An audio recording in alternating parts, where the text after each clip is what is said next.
The rope bit into Esperanza's wrists as they bound her to the wagon wheel in the blazing Texas sun. Her white wedding dress, now torn and stained with dust, caught the wind like a mockery of hope. The people of Cedar Ridge gathered in a semicircle. Around her, their faces twisted with righteous anger and something uglier beneath. Sheriff Hawkins unfolded a paper with theatrical precision. His voice carried across the town square like a judgment from on high. The charges rang out one by one. Fraud, theft, disturbing the peace. Each word fell on Esperanza like stones, but she kept her chin raised. Her dark eyes swept the crowd, searching for one face that might show mercy. She found none. Thomas Caldwell stood behind his mother, Martha, his shoulders curved inward like a man trying to disappear. He would not meet her gaze. 3 weeks ago, he had written letters calling her his salvation. Now he looked at her like she was his shame. The crowd pressed closer. Someone threw a rotten apple that splattered against the wagon wheel near her head. Another hurled dust that stung her eyes. The jeers grew louder, feeding on themselves like wildfire. Martha Caldwell watched it all with cold satisfaction. Her gray hair was pulled back so tight it seemed to stretch her features into something sharp and predatory. She had orchestrated this moment with the precision of a conductor leading an orchestra of hate. The sun climbed higher. Sweat beaded on Esperanza's forehead, but she refused to let them see her break. She had survived worse than this. She had nursed dying soldiers who called her angel with their last breath. She had buried the only man who ever called her daughter. She would not crumble before these people who knew nothing of real suffering. A movement at the edge of the crowd caught her attention. A figure emerged from between the buildings like smoke taking human form. He was tall and lean, with copper skin and black hair that hung to his shoulders. He moved with the fluid grace of someone who had learned to walk without disturbing the earth beneath his feet. The crowd had not noticed him yet. They were too drunk on their own righteousness to see the danger approaching. Esperanza watched him slide through their ranks like a knife through fabric, silent, purposeful, deadly. He stopped directly in front of her. His eyes met hers for one long moment. They were dark as winter nights and just as unforgiving. But there was something else there too. Recognition. Not of her face, but of her situation. Of what it meant to be bound and helpless while others decided your fate. His hand moved to the knife at his belt. The blade caught the sunlight as he drew it free. The crowd's chatter died away as they finally noticed him. Fear rippled through their ranks like a stone dropped in still water. Sheriff Hawkins reached for his gun, but the stranger was already moving. The rope parted under his blade with a whisper. Esperanza's hands fell free, blood rushing back into her fingers like liquid fire. The stranger straightened and faced the crowd. When he spoke, his English came slow and broken, each word carefully chosen. This wrong. The silence stretched taut as a bowstring. 100 people stood frozen, caught between rage and terror. They had come to see justice served, but now they faced something they had not expected. Resistance. Sheriff Hawkins found his voice first. "You're interfering with the law, Indian." The stranger did not respond. He turned back to Esperanza and extended his hand. She hesitated for only a heartbeat before taking it. His palm was rough with calluses, warm and solid. He pulled her to her feet with gentle strength. Martha Caldwell's voice cut through the tension like a whip crack. "Stop them, they're escaping." But the crowd was too shocked to move. The stranger and Esperanza walked backwards slowly, never taking their eyes off the mob. When they reached the edge of the square, they turned and ran. They darted between buildings, down alleys thick with shadows and the smell of horse manure. Esperanza's wedding dress caught on thorns and fence posts, tearing away pieces of her ruined dreams with each step. Behind them, voices rose in pursuit, but they had already vanished into the maze of Cedar Ridge's back streets. The stranger led her to an abandoned grain silo on the town's outskirts. Its wooden walls were weathered gray and split with age. He pushed open a warped door and gestured for her to enter. Inside, shafts of sunlight fell through gaps in the boards, illuminating dust motes that danced like tiny spirits.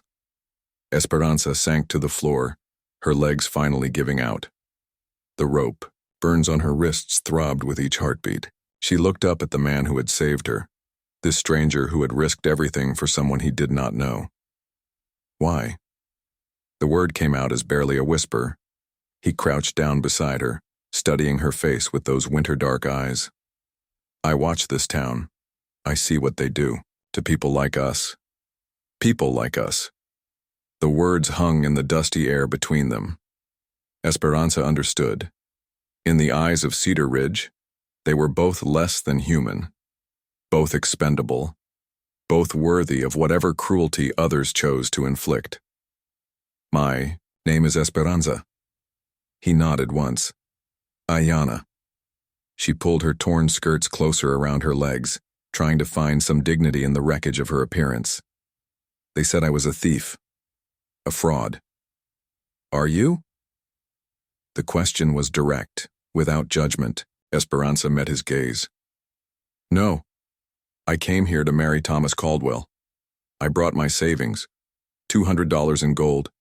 His mother decided I was not suitable. Ayana's expression did not change, but something flickered in his eyes.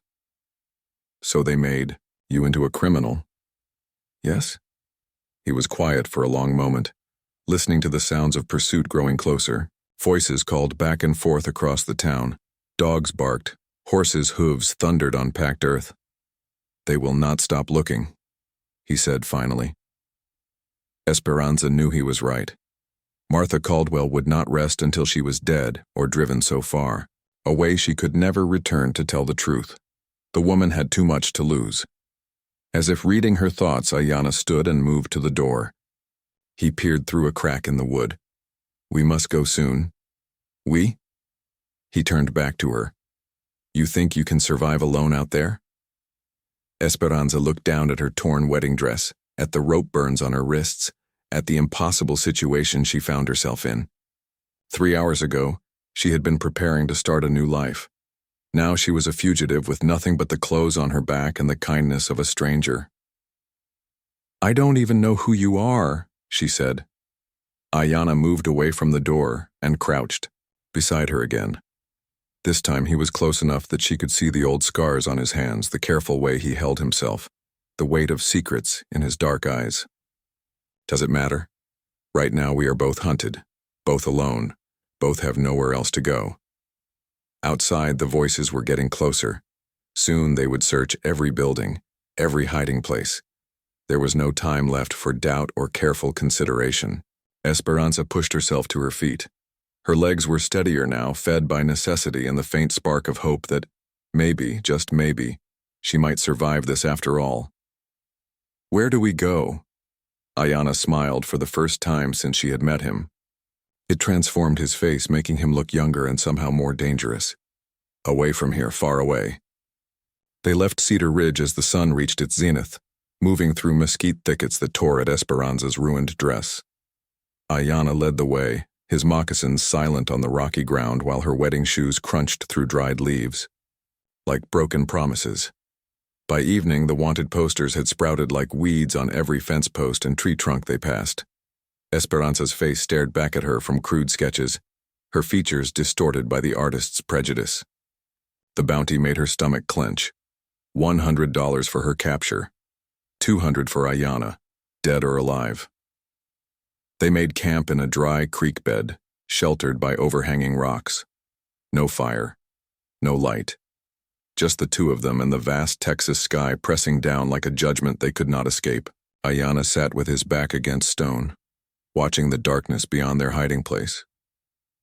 His stillness was complete, as if he had learned to become part of the landscape itself.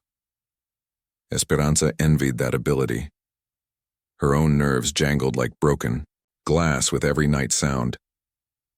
How long have you been watching Cedar Ridge? She asked. He turned his head slightly.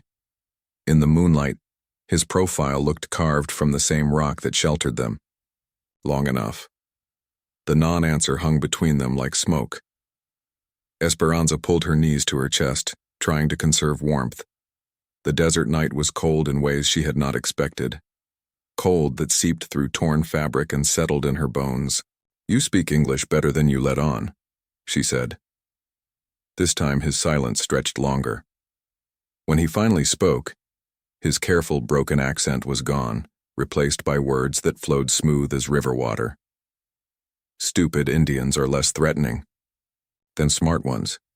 People tell secrets around stupid Indians, share plans, forget we have ears. The transformation was startling. This was not the same man who had said this wrong in the town square.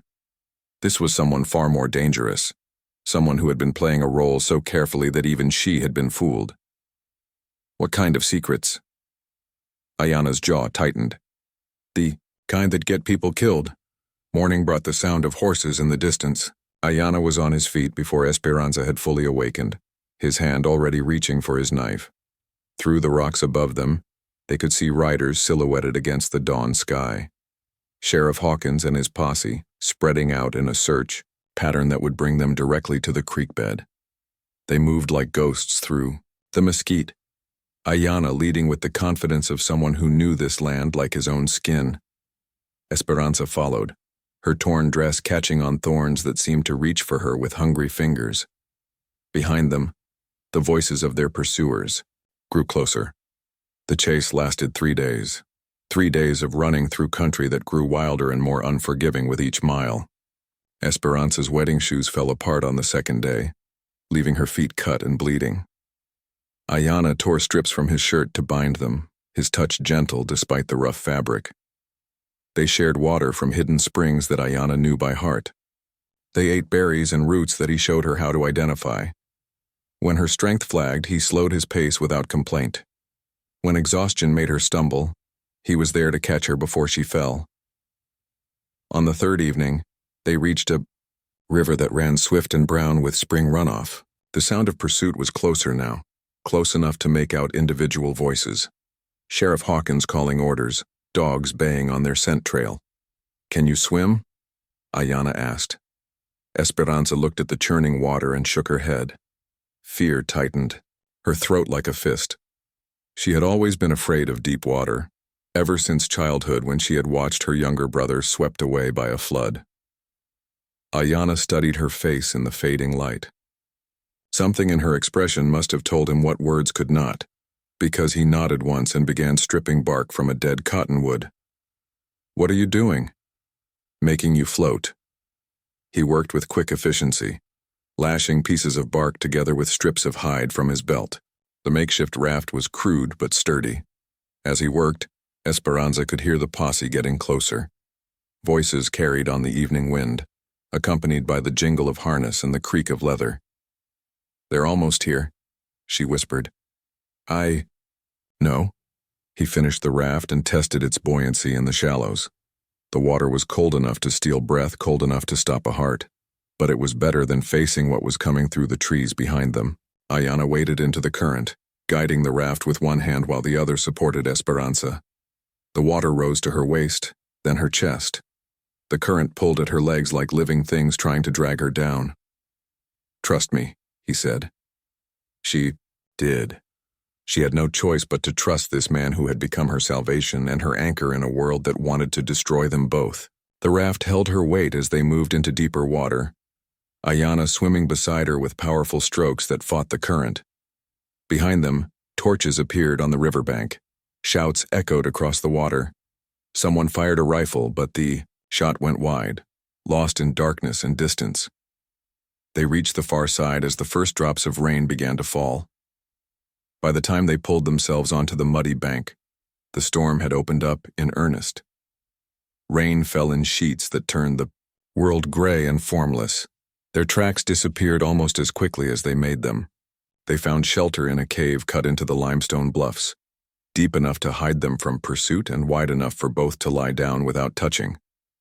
Esperanza's torn dress clung to her body like a second skin. She shivered uncontrollably. As the temperature dropped with the storm, Ayana gathered dry wood from the back of the cave and built a small fire. The flames threw dancing shadows on the rock walls, creating a pocket of warmth in the cold darkness. For the first time in days, they could rest without listening for the sound of pursuit. The fever started that night. At first, Esperanza thought it was just exhaustion and exposure. But by morning, her skin burned with heat that had nothing to do with the fire. Her vision blurred at the edges. and strange dreams leaked into her, waking thoughts. Ayana pressed his palm to her forehead and cursed softly in his own language. The fever was climbing fast, fed by infection from the cuts on her feet and the stress of their flight. Without medicine, without proper shelter, she might not survive. For 2 days she drifted in and out of consciousness while the fever burned through her like wildfire. In her delirium, she spoke to people who were not there. Her mother, sold away when Esperanza was barely old enough to remember her face. The soldiers she had nursed, men who called her angel, but would never see her as their equal. Ayana listened to it all. He bathed her burning skin with cool water from a seep in the cave wall. He forced broth made from roots and herbs down her throat when she was lucid enough to swallow. He never left her side, not even when the fever made her cry out in languages that mixed English with half-remembered African words her grandmother had whispered like prayers. On the 3rd day, the fever broke. Esperanza woke to find Ayana sitting beside the fire, carving something from a piece of white stone. His face was haggard with exhaustion and worry. When he saw her eyes focus on him, relief flooded his features like sunrise. "Welcome back," he said. She tried to sit up and discovered her body felt hollow as an empty gourd. "How long?" 3 days. I thought I was going to lose you." The words carried weight beyond their surface meaning. Esperanza heard what he did not say, saw it in the careful way he watched her face. Somewhere in the space between flight and fever, between shared danger and mutual dependence, something had changed between them. They were no longer just fugitives thrown together by circumstance. They had become something more. Something that had no name but felt solid as the stone walls around them. Outside, the storm had passed, leaving the world washed clean and bright. But inside the cave, beside the dying fire, 2 people who had lost everything discovered they had found something worth keeping: each other. Ayana finished his carving and held it out to her. It was a small bird, wings spread as if caught in the moment before flight. The stone was smooth as silk under her fingers, warm from his hands. "For hope," he said simply. Esperanza closed her fingers around the carving and felt something shift inside her chest. For the first time since Cedar Ridge, she believed they might actually survive this. Together. They smelled the smoke before they saw it. Ayana stopped so suddenly that Esperanza nearly collided with his back. His nostrils flared like a wolf scenting danger. The acrid smell carried on the wind, mixed with something else. Something that made his face go stone hard. The camp should have been nestled in the valley below, hidden among cottonwoods that followed the creek's winding path. Instead, black smoke rose in lazy spirals against the afternoon sky. The trees stood naked and charred, their branches reaching skyward like the arms of supplicants begging for mercy. Ayana moved down the slope with careful steps, his body coiled tight as a spring. Esperanza followed, dread pooling in her stomach like cold water. She had seen burned settlements before during the war. She knew what they would find. The lodges were ash and bone-white poles. Cooking pots lay scattered and dented. Children's toys made from carved wood and painted hide had been trampled into the mud. But no bodies. That mercy, at least, had been granted. An old woman emerged from behind a boulder, her gray hair loose around her shoulders like a mourning veil. She spoke to Ayana in rapid words that sounded like water over stones. Her hands moved as she talked, painting pictures in the air that Esperanza could not understand but felt in her bones. Ayana's face grew darker with each word. When the woman finished, he stood silent for a long moment, his hands clenched at his sides. The muscle in his jaw worked like he was chewing on something bitter. "What did she say?" Esperanza asked. Sheriff Hawkins kept his promise.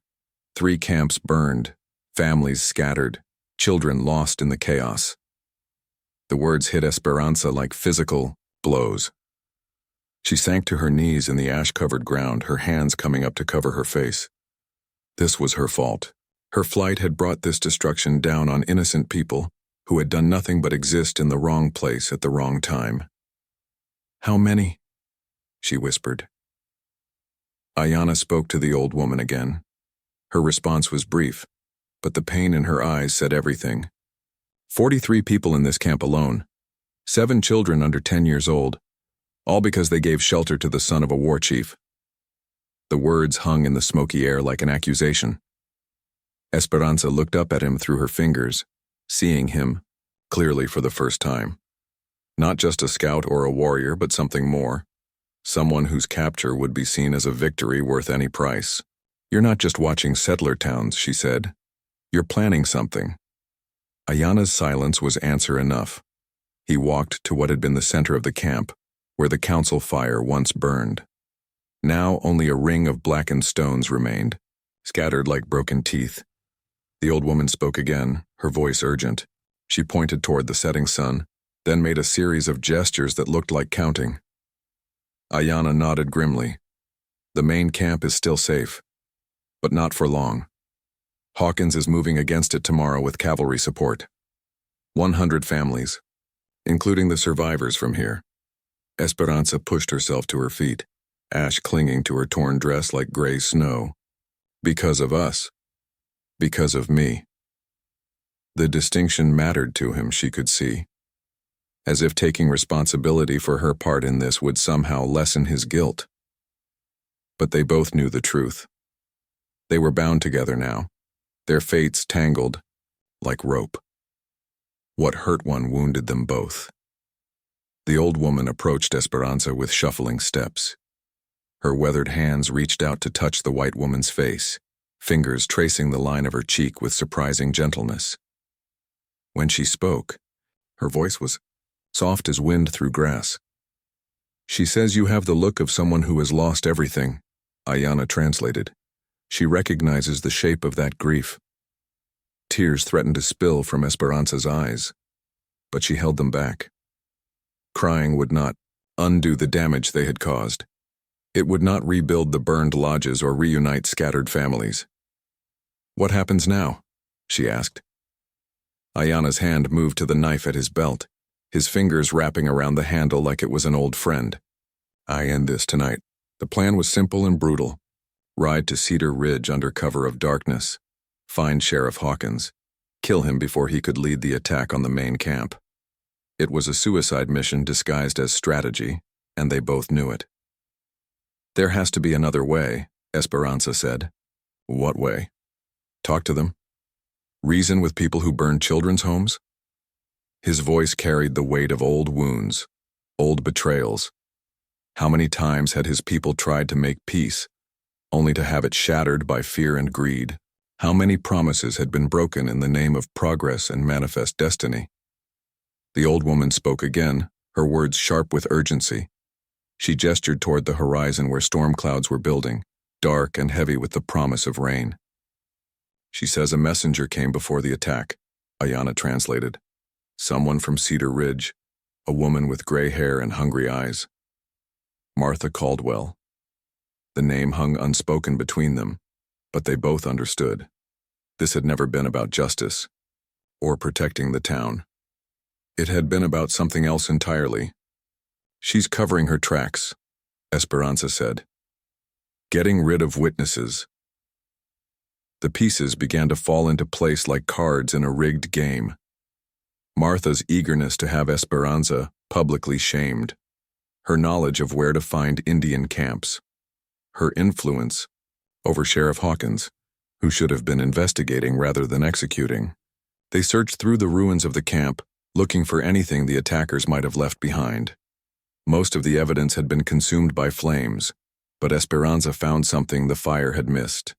A broken piece of bridle leather caught on a thorn bush, decorated with silver conchos in a distinctive pattern. She had seen that pattern before, on the horse Martha Caldwell rode to church every Sunday. The woman had been here guiding the attack, making sure it was thorough enough to eliminate any inconvenient truths. As they prepared to leave the destroyed camp, the old woman pressed something into Esperanza's hands. It was a small pouch made from soft deer hide, filled with herbs that smelled of sage and sweetgrass. She spoke words that sounded like blessing and warning combined. "For protection," Ayana said, "and for courage when the time comes to speak truth." They left as the sun touched the western mountains, painting the sky the color of blood and fire. Behind them, the old woman watched from the ruins of her world, a guardian of memory and witness to loss. The main camp lay 2 days' ride to the north, hidden in a canyon where water ran clean and grass grew thick enough to feed horses through the winter. By the time they reached it, the survivors from the burned settlements had already arrived, their faces hollow with shock and displacement. Ayanna was greeted not as a returning hero, but as a bringer of disaster.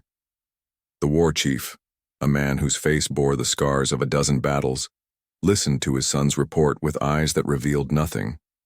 When Ayanna finished speaking, the silence stretched long enough for Esperanza to count her own heartbeats. The chief spoke one word in their language. Ayanna flinched as if struck. "What did he say?" Esperanza asked. "Exile." The word carried the weight of death. To be cut off from his people, from the land that had shaped him, was worse than dying in battle. It was a slow dissolution of everything that made him who he was. "Unless," Ayanna continued, his voice barely above a whisper, "I can undo what my actions have caused." A messenger arrived before dawn, riding hard from the direction of Cedar Ridge. His horse was lathered with sweat and foam, pushed beyond endurance by the urgency of his news. The message was brief and brutal. Return to Cedar Ridge for public trial, or watch 100 families burn. Sheriff Hawkins would attack at noon unless the fugitives surrendered themselves to face justice. Esperanza looked at the sleeping camp, at children who had already lost one home and might lose another, at old people who had survived too many winters to die by fire and steel, at warriors who would fight to the last breath, but could not stop bullets with courage alone. The choice was no choice at all. They would return to Cedar Ridge and face whatever waited for them there. But not as victims led to slaughter. This time they would go armed with truth and the kind of desperate courage that came from having nothing left to lose. As the sun rose over the canyon rim, casting long shadows, across the camp Esperanza fingered the small stone bird Ayanna had carved for her. Hope, he had called it. Perhaps it was time to see if hope was stronger than hate. The Harvest Festival had transformed Cedar Ridge into something almost beautiful. Paper lanterns hung between buildings like captured fireflies. The smell of roasted corn and apple cider masked the usual odors of horse manure and unwashed bodies. Children ran between the stalls, their laughter bright as silver coins. Most of the men were in the fields, bringing in the last of the wheat before the weather turned. This left the town populated mostly by women, children, and old men who moved, slowly and saw poorly. Perfect conditions for what Esperanza and Ayanna had planned. They entered Cedar Ridge as the sun reached its peak, splitting up at the edge of town like water flowing around a stone. Esperanza had traded her ruined wedding dress for simple traveling clothes taken from the Comanche camp. A brown wool skirt, and white cotton blouse that made her look like any other woman come to trade at the festival. Ayanna moved through the shadows between buildings, invisible as smoke. His destination was the sheriff's office, where Martha Caldwell's correspondence with the cavalry would be kept. Evidence of her real crimes, carefully documented in military reports. Esperanza's target was the Caldwell house itself, where Martha's gambling debts lay hidden like poison in a well. The woman had been careful, but desperation made people careless. Somewhere in that house were the IOUs that would unravel her web of lies. The Caldwell house sat on a rise overlooking the town, its white clappered walls gleaming in the afternoon sun. Martha and Thomas would be at the festival, playing their roles as pillars of the community. The house stood empty, its windows dark as closed eyes. Esperanza found the hidden key where servants always left them, under the third flower pot on the back porch. The door opened with a whisper of hinges that needed oil. Inside, the house smelled of lavender and secrets. She moved through the rooms like a ghost, searching with the methodical patience of someone who had cleaned enough houses to know their hidden places. Behind books that were never read, in the false bottom of a jewelry box, sewn into the lining of a winter coat. The gambling markers were in Martha's sewing basket, tucked between spools of thread and packets of needles. Dozens of them, written in different hands but all bearing Martha's signature. debts to card games and horse races that added up to more money than most people saw in a lifetime. Among the papers, Esperanza found something else. Letters from a cavalry officer named Captain Morrison, promising protection from Indian raids in exchange for information about tribal movements. The handwriting was cramped and urgent, the kind that came from a man who had discovered blackmail, was more profitable than his army pay. Martha Caldwell was not just a gambler, she was a spy, trading lives for security and using her debts as leverage against anyone who might expose her. Esperanza gathered the evidence and made her way back to the festival, her heart hammering against her ribs like a caged bird. The hardest part was still ahead. She had to stand before the same people who had tied her to a wagon wheel and convince them that everything they believed was a lie. The festival crowd had gathered in the town square, the same space where her public shaming had taken place. A wooden platform had been erected for speeches and presentations. Martha Caldwell stood upon it now, her gray hair pinned back in its usual severe style, speaking about community values and the importance of standing together against outside threats. Esperanza waited at the edge of the crowd until Martha finished her speech. Then she stepped forward, moving through the gathered people like a knife through silk. Conversations died as they recognized her. Hands reached for weapons that were not there. Children were pulled closer to their mothers' skirts. She climbed the platform steps with steady legs, her spine straight as a rifle barrel. Martha's face went white as fresh snow when she saw her. The woman's mouth opened and closed without sound, like a fish pulled from water. "People of Cedar Ridge," Esperanza said, her voice carrying across the square. "You know me. You tied me to a wagon wheel and called me a thief. Today I stand before you with proof of who the real criminal is." She reached into her bag and pulled out the gambling markers, holding them high where everyone could see. "Martha Caldwell owes more money than this town makes in a year. She has been selling information about Indian movements to the cavalry, using your safety as a cover for her crimes." The crowd stirred like a nest of disturbed hornets. Voices rose in anger and confusion. Some called for Esperanza to be seized. Others demanded to see the evidence for themselves. Thomas Caldwell pushed through the crowd, his face slack with shock and dawning understanding. When he reached the platform, he looked up at his mother with eyes that held more pain than accusation. "Mother," he said, and the single word carried the weight of a lifetime's disappointment. Martha found her voice at last. "She's lying. Those papers are forgeries. This woman is a criminal and a fraud." But her protests sounded hollow even to her own ears. The evidence was too detailed, too specific to be fabricated. Captain Morrison's letters described Indian camps with precision that could only come from someone who had seen them firsthand. Ayana emerged from the crowd like a specter, his arms full of official documents from the sheriff's office. He climbed the platform and stood beside Esperanza, no longer hiding his intelligence behind broken English. "Sheriff Hawkins has been taking orders from Mrs. Caldwell for months," he said, his voice clear and strong. "Every raid, every burned camp, every family scattered to the wind, all to cover up her gambling debts and her deal with corrupt cavalry officers." The crowd was silent now, the weight of truth settling over them like dust after a storm. They had been used, manipulated into becoming a mob by someone who saw their fear as a tool to be exploited. Thomas Caldwell climbed onto the platform, his movement slow and deliberate. He reached into his coat and pulled out a leather pouch that clinked with the sound of gold coins. "This belongs to you," he said to Esperanza.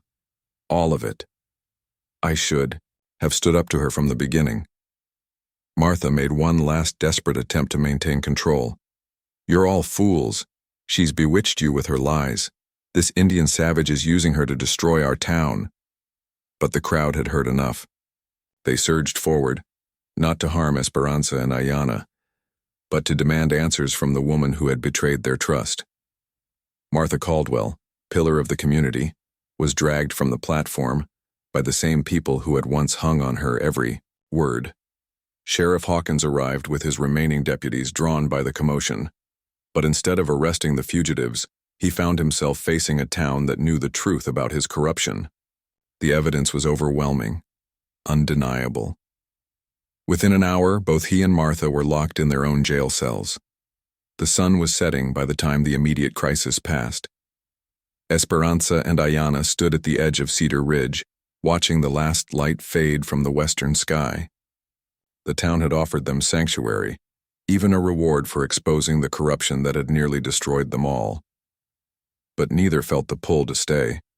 Cedar Ridge would always be the place where they had been bound and humiliated, where their trust in human decency had been broken and slowly rebuilt. They needed somewhere new, somewhere that belonged to them alone. "Where will you go?" Thomas asked. He had followed them to the town's edge, his face aged years in a single day. Esperanza looked at Ayana, seeing her own thoughts reflected in his dark eyes. "Somewhere between your world and his," she said. "Somewhere we can build something new." 6 months later, a trading post appeared on the land between Cedar Ridge and the Comanche settlements. It was run by a black woman and an Indian man who had learned that justice was not something you waited for, but something you built with your own hands. Children from both communities played in the dusty yard while their parents conducted business. The sound of laughter carried on the wind, mixing languages and cultures in ways that would have been impossible before two outcasts showed the world what courage looked like. Esperanza stood in the doorway of her new home, watching Ayana approach, with a delegation from his tribe. The small stone bird he had carved for her rested in her pocket, worn smooth by countless touches. Hope, given form and substance. The world was still hard, still full of people who judged by skin color and heritage rather than character. But here, in this small corner of Texas, something different was growing, something that proved love and respect could take root in the most unlikely soil. And that is all to the story for now. Please let me know where you are tuning in from. Perhaps we will create a story there. Consider liking this video and subscribing to our channel. And if you enjoy our content, click this video on your screen. I promise you it's worth watching. See you tomorrow.